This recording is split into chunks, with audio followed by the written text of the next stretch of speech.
Hello दोस्तों, आप सभी का स्वागत है आपके अपने यूट्यूब चैनल विद्या इन्फोटेक पर। तो दोस्तों, मैं हूं प्रदीप चौधरी और आज के इस वीडियो लेक्चर में बातचीत करेंगे कक्षा 10 गणित प्रश्नावली 3G। तो प्यारे साथियों, यूपी बोर्ड के दृष्टि से ये 3G से 2 सवाल पक्का है आना है, वो भी 4 या 5 नंबर में। अगर प्यारे साथियों, अगर आप लोगों ने हमारे चैनल को सब्सक्राइब नहीं किए हैं, हमारे चैनल को सब्सक्राइब कर लीजिए। आइए देखते हैं सवाल नंबर 1 क्या है। प्रश्नावली 3G का सवाल नंबर 1 लघु उत्तरी प्रश्न है। तो कंसेप्ट को सीखिए। निम्नांकित कथन को समीकरण द्वारा अभिव्यक्त कीजिए। केवल हमको समीकरण बनाना है, हल नहीं करना है। तो मैं 2 नियम से मैं बताऊंगा, हर एक सवाल को 2 नियम से समीकरण बनाना सिखाऊंगा। देखिए, जिस प्रकार से कथन कहेगा उसी के रास्ते पर हमको चलना है। क्या है पहला प्रश्न, एक पिता की आय, कहा एक पिता की आय उसके पुत्र की आयु से 4 गुनी है। एक पिता की आयु उसके पुत्र की उम्र से यानी कि आयु से 4 गुनी है। 7 वर्ष बाद, कितना 7 वर्ष बाद पिता की आयु पुत्र की आयु की 2.5 गुनी हो जाएगी। 7 वर्ष के बाद, एक आता है के बाद, एक आता है के पहले। ध्यान देने वाली बात है प्यारे साथियों। यहाँ से आइए थोड़ा सा हम चर्चा करते हैं, प्रश्न को कैसे बनाएंगे। देखिए, एक होता है वर्तमान,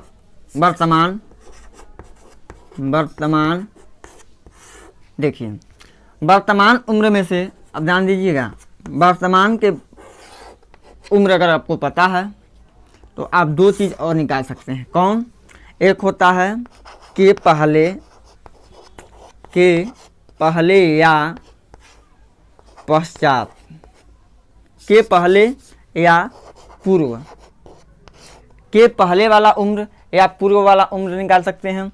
और होता है एक के बाद या पश्चात। इसका सेंस थोड़ा समझ लीजिए। कहता है प्यारे साथियों, मान लीजिए अगर किसी का वर्तमान उम्र आपको पता हो जाता है। मान लीजिए मोहन का वर्तमान उम्र, मोहन नाम का लड़का है, उसकी वर्तमान उम्र अगर है कितना 10 वर्ष, 10 वर्ष का है। अगर हम कह दिए 7 साल बाद वह कितने वर्ष का होगा, तो 7 साल बाद कहेंगे आप 17 वर्ष होगा। अगर हम पूछे मोहन का वर्तमान उम्र 10 वर्ष है, बताइए 3 वर्ष पहले वो कितना का था। तो 3 वर्ष पहले की जब बात करेंगे तो आप बोलेंगे कितना था, 7 वर्ष का था। तो प्यारे साथियों, इसे सेंस निकला। के पहले या पूर्व में जाने के लिए क्या करते हैं, घटाते हैं। क्या करते हैं, घटाते हैं। आगे के बाद या पश्चात के उम्र को पता लगाने के लिए क्या करते हैं, जोड़ते हैं। कहने का तात्पर्य समझ लीजिए प्यारे साथियों। मोहन का वर्तमान उम्र अगर 10 वर्ष है, अगर हम कहें 3 वर्ष बाद बताइए उम्र कितना होगा। तो 10 में 3 जोड़ दीजिएगा तो कितना हो जाएगा, 13 वर्ष।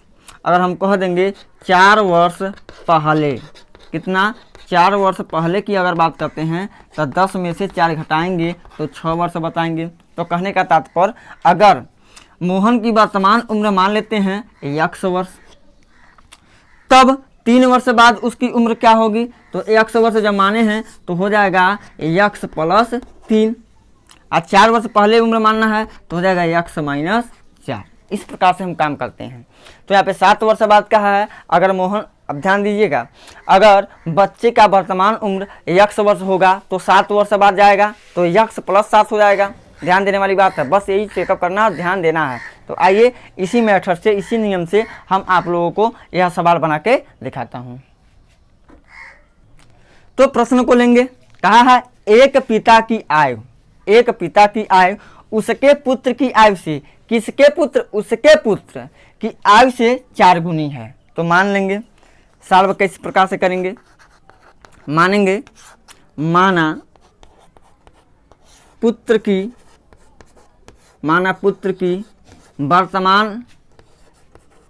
वर्तमान आयु बराबर x वर्ष। पुत्र की वर्तमान आयु बराबर कितना है, 1 वर्ष है। तब पिता की वर्तमान आयु बराबर कितना हो जाएगा, तो 4 गुनी है, गुन्नी गुन्ना पूछता है, यह प्रश्न का भाषा है, इबारती प्रश्न का भाषा है। गुन्ना का मतलब होता है गुड़ा, 4 गुड़ा, समझिए, गुन्ना का मतलब गुड़ा होता है। तो वर्तमान पुत्र की वर्तमान आयु x वर्ष जब मान दिए हैं, तब पिता की वर्तमान आयु कितना होगा, तो 4 गुना है। तो 4 गुना का मतलब हो जाएगा 4 गुणे x बराबर 4 x वर्ष। अगर आपसे हम प्रश्न करें कि एक यहाँ पे देख लेते हैं, सोहन है और क्या है, मोहन है, आपस में बातचीत कर रहे हैं। तब तक एक तीसरा आदमी आ जाता है, पूछता है मोहन तुम कितने वर्ष के हो। तो मोहन कह रहा है कि मैं 10 साल का हूँ। तब पूछा कि सोहन कितने वर्ष का होगा। तो वह बोला, सोहन बोला कि मोहन से मैं 4 गुना ज़्यादा हूँ। मोहन का जितना उम्र है उसके 4 साल मतलब 4 गुना हूँ, उसकी उम्र का मैं 4 गुना हूँ। 4 गुना का मतलब अगर मोहन 10 वर्ष का होगा तो सोहन 40 वर्ष का हो जाएगा। सेंस यह होगा। तो गुन्नी गुन्ना का मतलब क्या होता है, गुड़ा। ये ध्यान देने वाली बात है। तो अब आइए 4 x वर्ष हो गया। अब प्रश्न को पढ़ेंगे। यहाँ से एक पिता की आयु उसके पुत्र की आयु से 4 गुनी है, यहाँ तक हम पढ़े हैं और यह 2 लाइन हमको मिला, बना लिए। आगे पढ़िए। 7 वर्ष बाद पिता की आयु, 7 वर्ष के बाद पिता की आयु, तो लिखेंगे 7 वर्ष बाद पुत्र की आयु बराबर 7 वर्ष बाद पुत्र की आयु कितने हो जाएगा। तो 7 वर्ष बाद कहा है ना, तब वर्तमान x है, तो x प्लस कितना 7 वर्ष हो जाएगा, इतना बना लेंगे। उसके बाद 7 वर्ष बाद पिता की आयु, 7 वर्ष बाद पिता की आयु कितना हो जाएगा, 7 वर्ष बाद तो हो जाएगा 4x धन 7 वर्ष। देखिए सेंटेंस इतना हुआ। आगे अब प्रश्न के अनुसार से चलेंगे, लिखेंगे प्रश्नानुसार। क्या है प्रश्न के अनुसार, कहा है 7 वर्ष बाद पिता की आयु पुत्र की आयु की 2.5 गुनी हो जाएगी। 2.5 गुनी का मतलब हुआ 2.5। कितना हुआ, 2.5। 2.5 को हम कैसे लिख सकते हैं, देखिए यहाँ पे थोड़ा सा समझ लीजिए। 2.5 को लिख सकते हैं 25/100। दशमलव के लिए एक दशमलव को, जो दशमलव के बाद जितना अंक है उतना 0 बढ़ा देंगे। अब इसको हम काट सकते हैं, क्या लिख सकते हैं 5×5 और 5 दूना 10, यानी कि 5/2 लिख सकते हैं। तो प्रश्नानुसार कहा है कि जब 7 वर्ष के बाद दोनों का उम्र कंपेयर किया जाता है तो पिता 2.5 गुनी हो जाता है पुत्र की आयु से। तो यानी प्रश्न के हिसाब से चलेंगे तो होगा x + 7, यह पुत्र का उम्र है। आयु कितने हैं, 4x + 7। लेकिन यहाँ पे ध्यान देने योग्य बात है, यहाँ पे बराबर का सिंबल है, तो यह इधर भी बराबर होना चाहिए। लेकिन यह 2.5 गुना ज़्यादा है, पिता का जो उम्र है वह 2.5 गुना ज़्यादा है। अब पुत्र कम है तो हम क्या करेंगे, पिता की उम्र में नहीं पुत्र के उम्र में हम क्या करेंगे, 5/2 से गुणा करा देंगे। अब बना हमारा क्या, टोटल सेंटेंस 5/2 से क्या करेंगे, गुणा करा देंगे। तो हो जाएगा कितना, 5x + 7 अब पूरा के बटे 2 बराबर 4x + 7। यही रहा क्या, केवल हमको समीकरण बनाना था, समीकरण बन गया। यही रहा फाइनल आंसर। इतना ही काम करना है, हल करके उत्तर देना नहीं है, केवल हमको समीकरण में व्यक्त करना, समीकरण में बनाना है। तो प्यारे साथियों, यह रहा प्रश्न नंबर 1। थोड़ा धीरे धीरे गति से मैं बता रहा हूँ ताकि आप सभी लोगों को समझ में आ जाए, कुछ करने की काम नहीं है। देखिए, एक पिता की आयु उसके पुत्र की आयु से 4 गुनी है, तो मान लेंगे माना पुत्र की आयु, देखिए जो लास्ट में रहेगा, देखिए एक पिता है एक पुत्र, तो बाद में कौन आया, पुत्र है ना, तो मान लेंगे पुत्र की वर्तमान आयु x वर्ष है, तब पिता की वर्तमान आयु, तो प्यारे साथियों 4 गुनी है, आपको पता है, तो 4 गुणे x होगा, तो 4x हो गया, बना लीजिए। उसके बाद 7 वर्ष के बाद हम उम्र निकालेंगे, तो 7 वर्ष के बाद पुत्र की भी उम्र निकालेंगे और 7 वर्ष के बाद हम पिता की भी उम्र निकालेंगे। और निकालने के बाद जो प्रश्न है उसमें शर्त दिया है कि पुत्र की, देखिए पिता की आयु पुत्र की आयु से पुत्र की आयु की 2.5 गुनी हो जाएगी। तो 2.5 का गुणा हम कराएंगे पुत्र की आयु में। यह कंफ्यूज होने की जरूरत नहीं है, थोड़ा उल्टा आपको दिख रहा है उल्टा, लेकिन यही सीधा है। अब प्यारे साथियों हम क्रमिक चर्चा को आगे बढ़ाते हुए लेते हैं दूसरे सवाल को। तो अब दूसरा सवाल है, किसी भिन्न के अंश तथा हर प्रत्येक में 1 जोड़ दिया जाए तो भिन्न का मान 5/6 हो जाता है, परंतु यदि अंश और हर प्रत्येक में से 1 घटा दिया जाए तो भिन्न का मान 4/5 हो जाता है। युगपत समीकरण बनाइए। अब यहाँ पे देखिए युगपत समीकरण बनाइएगा। युगपत मतलब होता है जोड़ा, यानी कि 2 समीकरण हमको क्या करना है, बनाना है। तो प्यारे साथियों यह भिन्न का सवाल है। भिन्न किसे कहते हैं, भिन्न कैसे होता है? तो प्यारे साथियों यही तो है भिन्न, 9/7 यही है भिन्न। 9/7 क्या है, भिन्न है। अब भिन्न की बात कहा है तो भिन्न पहले मानेंगे, हम क्या करेंगे, भिन्न को मान लेंगे। तो सॉल्यूशन देखिए बहुत ही अच्छा सवाल है। हर साल यूपी बोर्ड परीक्षा में या तो उम्र से सवाल लेगा या तो भिन्न वाले पे सवाल लेता। तो लिखेंगे माना भिन्न का अंश, भिन्न का अंश x तथा हर y है, हर y है। मान लिया, माना भिन्न का अंश x तथा हर कितना है, y, तब भिन्न क्या होगा, तो तब भिन्न हो जाएगा प्यारे साथियों, भिन्न होगा क्या, x/y। हमारे पास भिन्न मिल गया x/y। तो आएगा प्रथम शर्तानुसार, प्रथम शर्तानुसार 2 शर्त हैं। क्या प्रथम शर्तानुसार? पहला शर्त है, ध्यान दीजिएगा, किसी भिन्न के अंश तथा हर प्रत्येक में 1 जोड़ दिया जाए तो भिन्न का मान 5/6 हो जाता है। अंश एवं हर में 1 जोड़ने का प्रथम शर्त क्या है, लिखेंगे यहाँ पे दिया है x/y। ऊपर में भी 1 जोड़ा, नीचे में भी 1 जोड़ा, तो भिन्न का मान हो जाता है 5/6। अब इसका नियम क्या है, बराबर के इधर बट्टा और बराबर के इधर बट्टा। तो हम क्या करेंगे, तिर्यक गुणा करा देंगे। 6 का गुणा x+1 में, तो हो जाएगा x+1 गुणे 6 बराबर y+1 गुणे कितना हो जाएगा, 5 हो जाएगा। यहाँ पे देखिए 6 का गुणा इससे कराएंगे और 5 का गुणा इससे करा देंगे। तो 6 करने 6x+6 बराबर 5y प्लस 5 हो गया। अब देखिए 5y को और 6x को एक पास करेंगे और 6 और 5 को एक पास कर लेते हैं। तो क्या होगा, यहाँ से देख लेते हैं, हो जाएगा 5y को इधर लाएंगे तो 6x - 5y बराबर 5 - 6 हो जाएगा 6x - 5y बराबर माइनस में 1। तो पहला समीकरण मिल गया कि 6x - 5y बराबर कितना हो गया, -1 हो गया। अब चलेंगे द्वितीय शर्तानुसार। तो लिखेंगे द्वितीय शर्तानुसार। दूसरा शर्त क्या है, थोड़ा गौर से देखिए। कहा है 5/6 हो जाता है, परंतु यदि अंश और हर प्रत्येक में से 1 घटा दिया जाए। अब पुनः दूसरा शर्त है, अगर घटा देते हैं तो क्या होता है, यानी कि x - 1/y - 1, तब भिन्न क्या प्राप्त हो जाता है, तो भिन्न 4/5 प्राप्त हो जाता है। पुनः हम क्या करेंगे, तिर्यक गुणा कर लेंगे।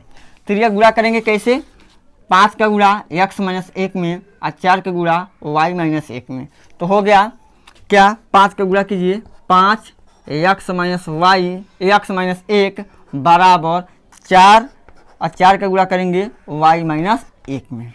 तो 5 करने 5x - 5 बराबर 4y - 4 हो गया।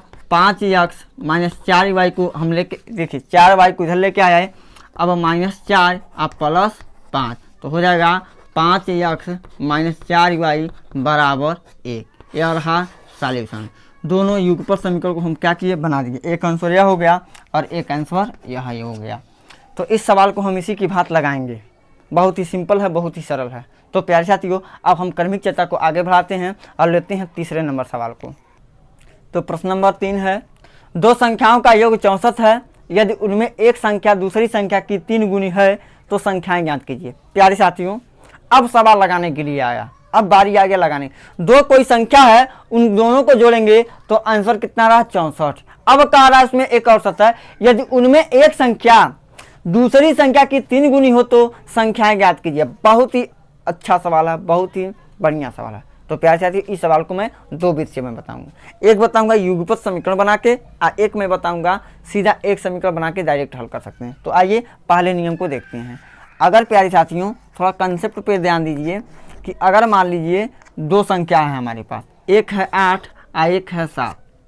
अगर 8 को और 7 को जोड़ते हैं तो हो जाता है कितना 15। कितना होता है प्यारे साथियों 15 हो जाता है। ध्यान दीजिएगा 15। अगर हम कह दें कि यहाँ पे कोई संख्या पता नहीं है, यहाँ पे क्या है, यहाँ पे क्वेश्चन मार्क, अगर इसको पता लगाना रहेगा, पहली संख्या पता हो गया, अब दूसरी संख्या पता लगाना रहेगा तो कैसे लगाइएगा, तो 15 में से 8 घटाएंगे, 15 में से 8 जाएगा, कितना बचेगा 7। आ गया कि नहीं आ गया? बिल्कुल आ गया। तो प्यारे साथियों अगर इसी में से क्या करेंगे, 2 संख्या है तो अगर मान लीजिए कि पहली संख्या 2 संख्या है तो मान लीजिए माना पहली संख्या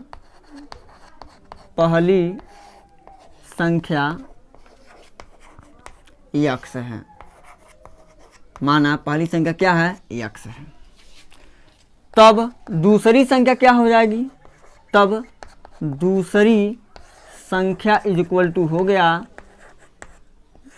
कितना 64 माइनस x।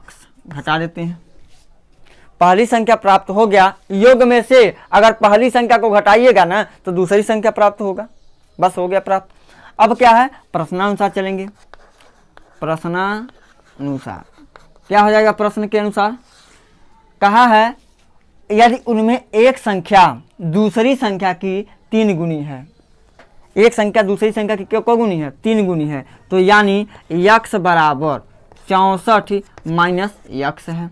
देखिए एक संख्या दूसरी संख्या की क्या गुनी है 64 गुनी है, 2 गुनी है, 3 गुनी है। तो प्यारे साथियों हम क्या करेंगे, 3 से इसमें गुणा कर देंगे, 3 से इसमें क्या करेंगे गुणा। लेकिन किधर एक संख्या, तो किसी को मान लेंगे 3 गुना कम है, किसी को मान लेंगे 3 गुना ज़्यादा है, तो क्या करेंगे हम इसी में 3 से हम क्या करेंगे गुणा कर देते हैं। तो हो जाएगा 3x बराबर 64 माइनस x को इधर करेंगे तो 3x प्लस x बराबर 64, 3x और 1x 4x बराबर 64, x बराबर 64/4, 4 से काट दीजिए, 16 चौको 64, x बराबर कितना आ गया मान, तो 16 आ गया। पहली संख्या 16 प्राप्त हो गया। अब दूसरी संख्या हम आराम से ज्ञात कर सकते हैं, कैसे 16। अब देखिए 64 में से 16 घटा दीजिए, अब लिखेंगे अतः पहली संख्या इज इक्वल टू 16 आ गया। तब दूसरी संख्या क्या होगा, तो दूसरी संख्या लाने के लिए माने हैं ना, तब दूसरी संख्या 64 माइनस x, यानी x का मान कितना लेगा 16, तो घटा दीजिए 14, 4 में से 6 जाएगा नहीं तो 14, 14 में 6 जाएगा 8, 5 में से 1 जाएगा 4, यानी कि हो गया 48। तो पहली संख्या 16 और दूसरी संख्या क्या हो गया 48 हो गया। तो यह रहा पहला विधि। अब इस विधि को हम दूसरी विधि में बना सकते हैं, दूसरी विधि से भी सवाल को हम क्या कर सकते हैं बना सकते हैं। तो आइए अब दूसरी विधि से लगाते हैं सवाल को। अब इस सवाल को थोड़ा सा हम चेंज भी करके लगा सकते हैं, कैसे थोड़ा ध्यान दीजिएगा। 2 संख्याओं का योग 64 है, तो मान लीजिए माना पहली संख्या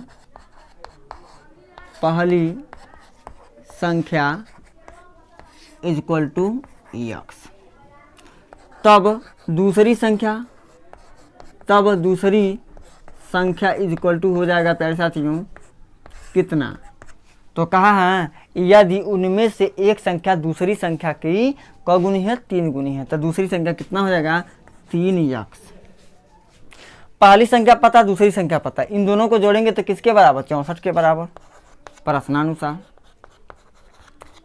फटने लग गया, प्रश्नानुसार क्या हो जाएगा x प्लस 3x बराबर 64, 3x 4x बराबर 64, x बराबर 64/4, तो काट दीजिए 16 चौको 64, x बराबर 16, यानी कि प्यारे साथियों अतः कह सकते हैं अतः पहली संख्या इक्वल टू 16, दूसरी संख्या बराबर 16 गुणे 3, 16 3 कितना हो जाएगा 48। इस तरीके से भी हम लगा सकते हैं, वेरी सिंपल। अभी एक और तरीका है, दो समीकरण में व्यक्त करके, कैसे है वो भी देख लीजिए। मान लीजिए, थोड़ा जल्दी में बता दे रहे हैं, माना पहली संख्या इज इक्वल टू यक्स और दूसरी संख्या इज इक्वल टू वाई मान लेंगे। तो क्या हो जाएगा, यक्स प्लस वाई बराबर कितना 64 हो जाएगा। समीकरण नंबर क्या बन गया, 1 बन गया। अब द्वितीय शर्त क्या है, एक संख्या दूसरी संख्या के 3 गुनी है, तो यक्स बराबर 3y, तो यक्स माइनस 3y बराबर कितना बराबर क्या हो जाएगा 0, या समीकरण नंबर क्या बन जाएगा 2। युगपत समीकरण बन गया। अब इसको लगा सकते हैं, क्या करेंगे, समीकरण 1 में से समीकरण 2 को घटाने पर समीकरण लिख देंगे, समीकरण 1 में से समीकरण 2 को घटाने पर, तो घटा लीजिए। तो क्या है समीकरण 1, यक्स प्लस वाई बराबर 64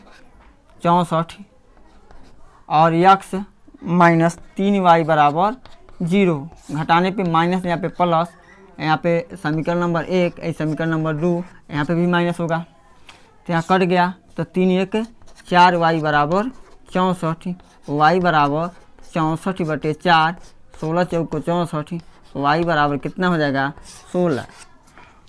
प्यारे साथियों y का मान 16 आ गया। तो अब y का मान किसी भी समीकरण में रखेंगे, चाहे तो 1 में रखिए चाहे तो 2 में रखिए, x की वैल्यू प्राप्त हो जाएगा। लिखेंगे y बराबर 16 मान समीकरण 1 में क्या करने पे, रखने पर, समीकरण 1 में रखने पर, तो रख दीजिए। तो क्या हो जाएगा, यहाँ पे यक्स प्लस 16 बराबर 64, यक्स बराबर 64 माइनस 16, तो यक्स बराबर कितना हो जाएगा 48। क्या हो गया 48, यह रहा, दूसरा नहीं। तो इस सवाल को, यानी कि समीकरण वाले सवाल को जो बनाना रहता है, हम उसको 2 से 3 मीटर या 4 मीटर के रूप में बना सकते हैं। बशर्ते क्या होना चाहिए, आपको सवाल कंसेप्ट, आपको तरीका बशर्ते याद रखना है।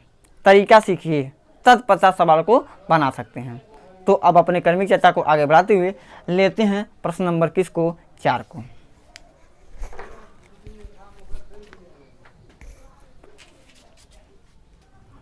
तो प्यारे साथियों प्रश्न नंबर 4 है, यदि हम अंश में 1 जोड़ दें तथा हर में से 1 घटा दें तो भिन्न 1 में बदल जाती है। प्यारे साथियों कह रहा, अगर अंश में 1 जोड़ते हैं और हर में से 1 घटा देते हैं तो भिन्न 1 हो जाता है, यानी भिन्न का मान 1 हो जाता है। यदि हर में 1 जोड़ दें तो यह 1/2 हो जाती है। केवल यदि हर में 1 जोड़ देते हैं तो 1/2 हो जाती है, तो वह भिन्न ज्ञात कीजिए। तो आइए इस भिन्न को ज्ञात करते हैं, सॉल्यूशन देखते हैं इसका। प्यारे साथियों आप लोग जानते हैं कि भिन्न किस रूप का होता है, ऊपर वाला अंश और नीचे वाला हर कहते हैं।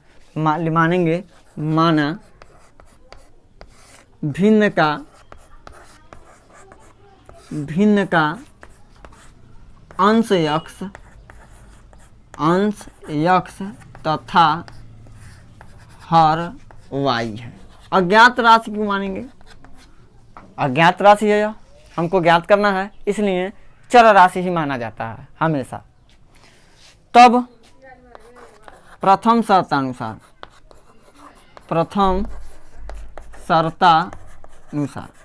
तो प्रथम शर्त क्या है, ध्यान से आप लोग देखिए, कहा कि नहीं कहा है, ये यानी अंश में 1 जोड़ देते हैं, अंश में 1 जोड़ दें और हर में से 1 क्या कर देते हैं, घटा देते हैं, तो क्या प्राप्त हो जाता है, 1 प्राप्त हो जाता है। अब देखिए बराबर के इधर बट्टा में है, बराबर के इधर बट्टा में नहीं है, तो 1 का मतलब 1/1 लिख सकते हैं। अब तिर्यक का गुणा करेंगे, तो तिर्यक गुणा करेंगे तो क्या हो जाएगा, यक्स प्लस 1 बराबर वाई माइनस 1, वाई को इधर लाएंगे तो यक्स माइनस वाई बराबर -1 और -1, तो यक्स माइनस वाई बराबर -2। इस समीकरण नंबर क्या हो जाएगा, पहला। अब प्यारे साथियों, अब द्वितीय शर्तानुसार काम करेंगे। तो दूसरा शर्त क्या है, आइए देखते हैं। लिखेंगे द्वितीय शर्तानुसार, द्वितीय शर्तानुसार यदि हर में एक जोड़ दें, यदि हर में एक जोड़ दें तो वह यह 1/2 हो जाती है। केवल हर की बात किया है कि एक जोड़ दें तो कितना हो जाएगा, 1/2। अब तिर्यक गुणा, तो 2x बराबर y प्लस 1, y को इधर लाएंगे तो 2x माइनस वाई बराबर 1। यह समीकरण नंबर क्या हो गया, 2। अब इन दोनों समीकरण को लगा के हल कर सकते हैं। देखिए यहाँ पे भी y किस में है, माइनस में, y किस में है, माइनस में। जब समान चिन्ह हो घटा के, और समान चिन्ह हो तो क्या करके, जोड़ के। तो लिखेंगे समीकरण एक में से समीकरण 2 को घटाने पर घटा दीजिए। क्या है, x माइनस वाई बराबर -2 और 2x माइनस वाई बराबर 1। क्या करने पे, घटाने पे। तो प्यारे साथियों हो जाएगा क्या, माइनस है तो क्या हो गया, प्लस। ध्यान दीजिए विपरीत चिन्ह करते हैं, यहाँ पे प्लस है तो क्या हो जाएगा, माइनस। क्या करने पे, घटाने पर लिख देंगे, घटाने पे कट जाएगा। -2x प्लस 1x तो -x बराबर -3, माइनस से माइनस कैंसिल, x बराबर कितना हो गया, 3 हो गया।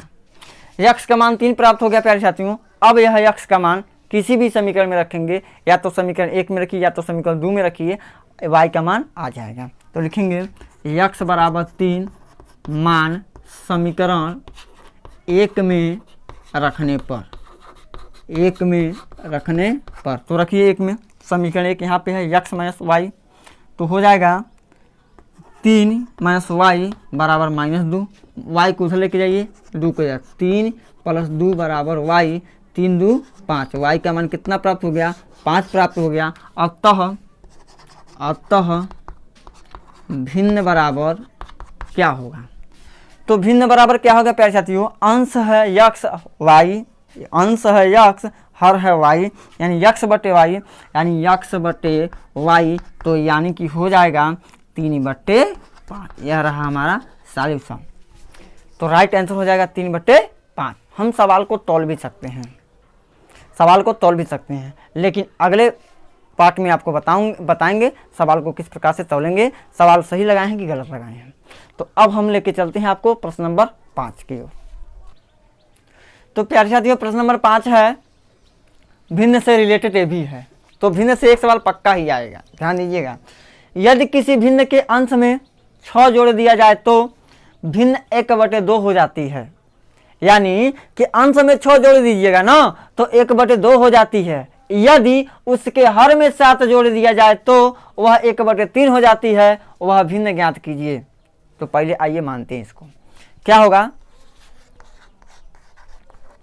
मान लेंगे, माना भिन्न का अंश x तथा हर y है, तब भिन्न क्या बन जाएगा, तो भिन्न हो जाएगा x/y। भिन्न हमारे पास बन जाएगा x/y। अब चलेंगे प्रथम शर्तानुसार।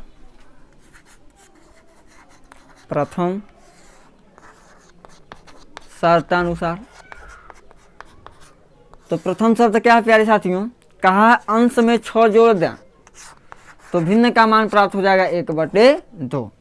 बराबर के इधर बटा बराबर के उधर बटा, गुणा कर लेंगे तिर्यक। तो 2 करने 2x प्लस 6 दूनी 12 बराबर y, तो 2x माइनस वाई बराबर -12। समीकरण नंबर का बन गया 1। अब हो जाएगा द्वितीय शर्तानुसार। दूसरा शर्त क्या है प्यारे साथियों, कहा है अब हर में 7 जोड़ दें। किसमें 7 जोड़ना, हर में 7 जोड़ देते हैं तो भिन्न का मान 1/3 हो जाता है। तो कितना हो जाएगा, 3x बराबर y प्लस 7, y को इधर लेके आएंगे, यानी हो जाएगा कि 3x माइनस वाई बराबर 7। यह हो गया समीकरण नंबर 2। अब समीकरण 1 को देखेंगे और समीकरण 2 को देखेंगे।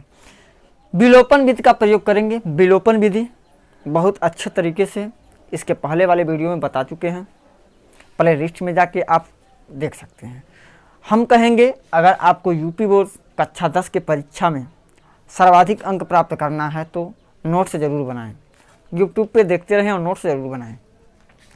यहाँ पे देखिए चिन्ह क्या है, माइनस। यहाँ पे y का चिन्ह क्या है, माइनस। दोनों समान चिन्ह हुए कि नहीं हुए? तो प्यारे साथियों, जब समान चिन्ह हो तो जोड़ के घटा के, समान चिन्ह होने पे घटाते हैं तथा असमान चिन्ह होने पे क्या करते हैं, जोड़ते हैं। असमान का मतलब क्या होता है, एक प्लस तो एक माइनस। तो क्या करेंगे, हम देख रहे हैं y का जो गुणांक है, इसमें भी y के गुणांक, समीकरण 1 में y का गुणांक और समीकरण 2 में भी y का गुणांक सेम है, यानी कि 1 है। अब दोनों का चिन्ह समान है तो क्या करेंगे, लिखेंगे समीकरण 1 में से समीकरण 2 को घटा लेंगे तो हो जाएगा 2x माइनस वाई बराबर -12। यहाँ पे हो जाएगा 3x माइनस वाई बराबर 7। क्या करने पे, घटाने पर। तो घटा दीजिए, यह समीकरण 1, यह समीकरण 2। घटाते हैं तो चिन्ह विपरीत हो जाता है, बदल जाता है। यहाँ से यह कैंसिल हो जाएगा। 3x माइनस में 2x प्लस में, तो -x बराबर -19। देखिए माइनस से माइनस कैंसिल, x बराबर कितना हो गया, 19 हो गया। प्यारे साथियों, x की वैल्यू 19 जब प्राप्त हो गया तो अब यह x का मान किसी भी समीकरण में रख देंगे तो y का मान आ जाएगा। तो लिखेंगे x बराबर 19 मान समीकरण 1 में रखने पर, समीकरण 1 में रख दीजिए। समीकरण 1 यहाँ पे है हमारा, तो 2 गुणे 19 माइनस वाई बराबर -12। 19 दूनी 38 हो जाएगा। 38 माइनस वाई बराबर -12। -12 को इधर लेके आइए तो 38 और +12 बराबर -y इधर जाएगा तो +y हो जाएगा, तो y बराबर 50। 38 और 12 कितना हो जाएगा प्यारे साथियों, 50 हो जाएगा। तब भिन्न क्या होगा, तब भिन्न हमको मिल जाएगा क्या, x बटे y माने थे तो x का मान कितना है 19 और y का मान कितना है 50। यही क्या हो जाएगा, राइट आंसर। अब सवाल को हम चेक भी कर सकते हैं सही है कि गलत है।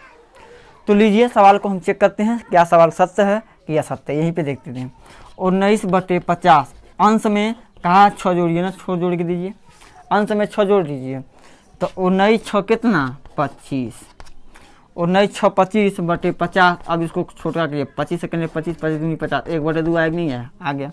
तो वही कहा था अगर भिन्न अंश में 6 जोड़ दिया जाएगा तो भिन्न 1/2 प्राप्त होगा। 1/2 आगे नहीं आ गया, चेक हो गया, यानी कि सवाल सही है, कहीं से गलत नहीं है। अब कहा है 7 जोड़ दीजिए, क्या जोड़ दीजिए 7, तो 19 7 कितना 26 हो जाएगा, 26/50। 26 बटे कितना हो जाएगा 50। अब इसको काट के छोटा कीजिए, 1/3 हो जाना चाहिए। किस में, सॉरी थोड़ा गलती लिख दिए हैं, अंश में नहीं जोड़ना है, हर में जोड़ना है। यानी कि 19/50 + 7 तो 19/57। 19 करने 19 3 57, 1/3 आ गया नहीं आ गया, बिल्कुल आ गया। तो हम इस कंडीशन पे कह सकते हैं कि यह हमारा सवाल सही लगाए हैं और नंबर पूरा मिलेगा, भरपूर मिलेगा। परीक्षा में हम याद भी कर सकते हैं। अब प्यारे साथियों, हम अपने कर्मी चर्चा को आगे बढ़ाते हैं और लेते हैं प्रश्न नंबर 6 को। तो प्यारे साथियों, प्रश्न नंबर 6 है, यदि किसी भिन्न के अंश और हर में 2 जोड़ दिया जाए तो, अंश में भी हर में भी, तो भिन्न का मान 9/11 हो जाता है। यदि अंश और हर दोनों में 3 जोड़ दिया जाए तो भिन्न का मान 5/6 हो जाता है। तो भिन्न ज्ञात कीजिए। आइए इसको बनाते हैं, लिखेंगे माना भिन्न का अंश x तथा हर y है, तब भिन्न क्या होगा, तब भिन्न बराबर हो जाएगा x बटे y। इसमें भी दो शर्त है, तो लिखेंगे प्रथम शर्तानुसार। प्रथम शर्तानुसार तो प्रथम शर्त क्या है, कहा है अंश और हर दोनों में दो जोड़ दें, x में भी दो जोड़ें और y में भी दो जोड़ देते हैं, तो भिन्न का मान 9/11 प्राप्त हो जाता है। हो गया। फिर ये गुणा कर दीजिए, 11 का गुणा x प्लस 2 और 9 का गुणा y प्लस 2, तो हो जाएगा 11 गुणे x प्लस 2 बराबर 9 गुणे y प्लस 2। 11 एकन्ने 11x, 11 दूनी 22, 9y और 9 दूनी 18। अब 9y को इधर लाएंगे, 11x माइनस 9y बराबर 18 और माइनस 22। 11x माइनस 9y बराबर -4 प्लस 18 में -22, यानी कि 18 में से 22 घटाना, क्या घटेगा, तो बिल्कुल नहीं घटेगा। तो 22 में से 18 घटाएंगे तो 4 होगा। अब 22 कौन सा चिन्ह है, माइनस वाला है, तो माइनस का चिन्ह लगा देंगे। जिसमें से घटाते हैं उसी का चिन्ह लगाते हैं। समीकरण हो गया यह फर्स्ट, पहला हो गया। अब द्वितीय शर्तानुसार चलेंगे प्यारे साथियों, लिखेंगे द्वितीय शर्तानुसार। शर्तानुसार दूसरा शर्त क्या है, दूसरा शर्त है कि यदि अंश और हर दोनों में 3 जोड़ दिया जाए, एक बार 2 जोड़ा है, एक बार 3 जोड़ा है, तो x प्लस 3 बटे y प्लस 3 बराबर कितना मान हो जाएगा, हो जाएगा 5/6। 5/6 प्राप्त हो जाता है। अब क्या करेंगे, इधर का यानी कि इसमें इसका गुणा, इसमें इसका गुणा, यानी तिर्यक गुणा कर दीजिए। तो तिर्यक गुणा जब हम करेंगे तो क्या प्राप्त होगा, x प्लस 3 गुणे में 6 बराबर y प्लस 3 और गुणे में 5 हो गया, यह हो जाएगा। तो 6 कन्ने 6x प्लस 6 3 18 बराबर 5y प्लस 5 3 15। तो 6x माइनस 5y बराबर 15 माइनस 18। तो 6x माइनस 5y बराबर 15 में से 18 घटाइए तो -3 बचेगा। तो -3 हो गया, यहाँ पे लिख सकते हैं समीकरण नंबर 2। अब देखिए समीकरण 1 व 2 को विलोपन विधि से हल कर दीजिए। लेकिन विलोपन विधि से हल करने के लिए नियम क्या है, नियम है कि हम देखेंगे किस चर राशि का गुणांक सेम है। तो देखिए यहाँ पे x का 11 है और समीकरण 2 में x का मान कितना है, 6 है। y में 9 है, यहाँ पे y का मान 5 है। तो प्यारे साथियों इसमें कोई क्या है, बराबर नहीं है। तो या तो विलोपन विधि का प्रयोग कीजिए या तो प्रतिस्थापन विधि का प्रयोग कीजिए। तो आइए इसको प्रतिस्थापन विधि से ही लगा देते हैं। लिखेंगे समीकरण 1 से, समीकरण 1 से क्या होगा, समीकरण 1 से 11x माइनस 9y बराबर -4। तो 11x बराबर -4 और प्लस 9y, x बराबर -4 प्लस 9y और बटे में क्या, दोनों के बटे में क्या, 11। यह हो जाएगा समीकरण नंबर 3। अब लिखेंगे समीकरण 3 में, समीकरण 3 का मान समीकरण 2 में रखने पर, रख दीजिए समीकरण 2 में। क्या हो जाएगा, यहाँ से देख लेते हैं। यानी कि प्यारे साथियों यहाँ पे x के जगह 6 गुणे x के जो हम रखेंगे -4 अब प्लस 9y अब बटे 11। उसके बाद है -5y बराबर माइनस में 3 है। -5y बराबर कितना है, -3 है। अब इसको सॉल्व कर देंगे। अब देखिए हम देख यह रहे हैं कि 6 और 11 कटेगा नहीं आपस में, तो 6 का गुणा ऊपर वाले में करिए। -6 चौको 24 और प्लस 9 छके 54y बटे 11 -5y बराबर -3 हो गया। अब इसका गुणा हम इसमें कर देंगे तो हो जाएगा -24 प्लस 54y -11 × 55y बटे 11 बराबर माइनस में 3 है। अब देखिए यहाँ पे हो जाएगा -24, यहाँ पे 54 में से 55 घटेगा नहीं, 55 में से 54 घटाएंगे तो -y बटे 11 बराबर -3, इसका इसमें गुणा तो -24 -y बराबर -33। y को उधर भेज दीजिए, -24 और +33 बराबर y। 33 में से 24 घटा दीजिए, 24 36 3 33, यानी कि 6 3 9 बचेगा। y का मान कितना आ गया पर साथियों? 9 आ गया। देखिए y का मान 9 आ गया, y का वैल्यू प्राप्त हो गया 9। अब इस y का मान किसी भी समीकरण में रखेंगे तो x का मान प्राप्त हो जाएगा। तो लिखेंगे y का मान समीकरण 3 में रखने पर, समीकरण 3 में रखने पर, तो चलिए y का मान समीकरण हम 3 में रख देते हैं। y का मान समीकरण 3 में रख देंगे तो समीकरण 3 है, यहाँ पे देखिए समीकरण 3 यहाँ है ना, तो x बराबर -4 + 9 गुणे, देखिए 9 गुणे कितना आ जाएगा 9 बटे 11। तो इसको सॉल्व करने पे क्या मिलेगा? -4 + 9 81 बटे 11। 81 में से 4 घटा दीजिए तो हो जाएगा प्यारे साथियों, 81 में से 4 घटाएंगे तो कितना हो जाएगा? 77 बटे 11। तो 11 से कट जाएगा ना, 11 7 77, x का मान कितना आ गया? 7 आ गया। तो x बराबर कितना हो गया? 7 आ गया। अब y बराबर कितना आया? 9 आया। तो अतः लिख सकते हैं भिन्न बराबर, अतः भिन्न बराबर कितना? 7 बटे 9 राइट आंसर है। तौल भी सकते हैं प्रश्न के अनुसार से। तो प्यारे साथियों आज के वीडियो लेक्चर में इतना ही बातचीत करेंगे, पुनः हम मिलते हैं अगले वीडियो लेक्चर में। तब तक के लिए